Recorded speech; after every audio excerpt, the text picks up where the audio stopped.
some chickpea brownies today. I love brownies. They're like my super big weakness. So I'm doing a chickpea brownie, which is super yummy. I can't believe I just said yummy. Ugh, I actually kind of, the term makes me cringe a little bit. They're really good and they're healthy for you and they're quick.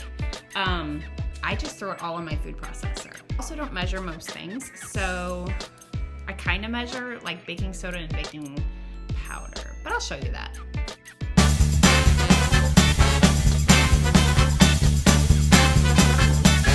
I don't always work out when I wear my workout pants. Okay, first ingredient is our chickpeas. They have been drained. I'm gonna dip them in the food processor. Oh, fart. All right, I forgot to stick my blade in, so this is when I like scoot all the chickpeas around and hope they don't get trapped in here. Okay, so now we've put the blade on there. Need some nut butter.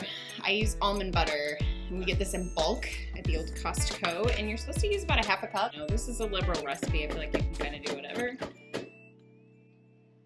Okay. Maple syrup. It's organic.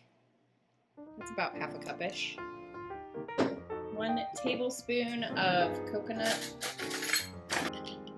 It's about a tablespoon. But I almost used lemon extract. That is not what you want. We want vanilla. About a teaspoon. That's great. Now almond flour, I'm gonna measure that. Watch, this is when I really go crazy because I'm not actually gonna use a half cup measuring cup because I just pulled this out. That's about a half a cup, right? Half a cup-ish. That in there, 1/4 cup of cocoa powder. I'm just gonna kind of, okay. And then the recipe doesn't call for it, but I'm gonna put some instant coffee in there as well. Okay, it's actually this espresso coffee, and it might be something you're supposed to brew first, but whatever. 1/4 teaspoon of baking soda. Baking soda, 1/4 teaspoon. I don't even tell. That's a 1/4. Okay.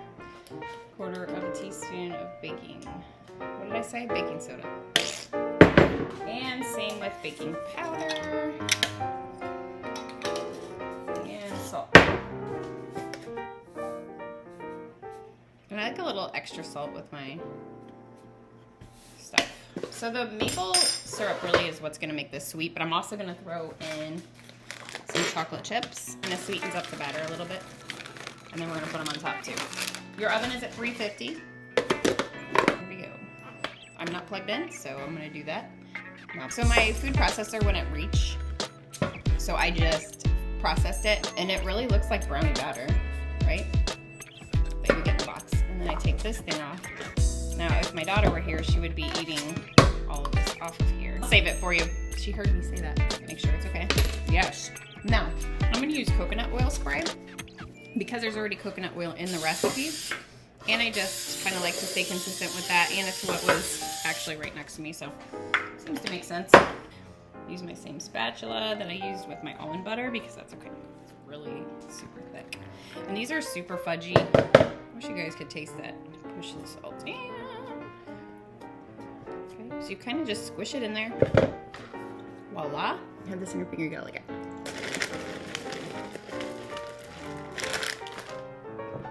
You want a nice, good, like, layer. I don't measure, which is kind of a faux pas in baking. And I also, for a temporary time, had a cake company. Fairly short-lived. It was fun while I was doing it. My cake most of the time tasted like cornbread, so I'm guessing that maybe I should have measured things. I don't know. But somehow these chickpea brownies work out for me because I don't think there's a lot of like baking mistakes that can be made. And anything I can do that I can just throw it into one thing like a food processor or the KitchenAid mixer, it's my jam. I really like also to make like banana bread and muffins, but I do the same thing. I just dump it all in there. And I know you're supposed to do dry and then wet. And if you are a baker and you have been to school and you know what you're doing, you just earmuff right now and just don't even listen to me.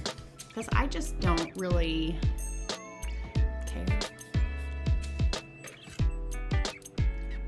Okay, so I usually take them out just a little bit early because I kind of like this brownie, like not all brownies. I usually like a chewy regular brownie, but with these, I like them kind of like fudgy.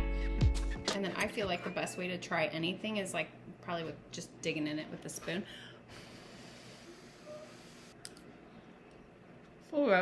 freaking hot. They're really good, but I might have like a layer of fuzz, I think, on my mouth now for the next 24 hours.